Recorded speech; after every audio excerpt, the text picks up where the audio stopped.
బడికెళ్లే పసిపాపలకు బంగారు భవితే చూపక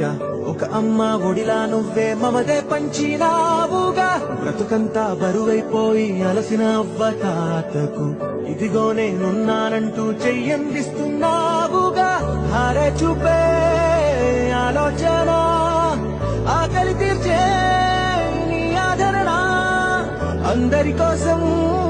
నీలో తపన ఆగనిదంట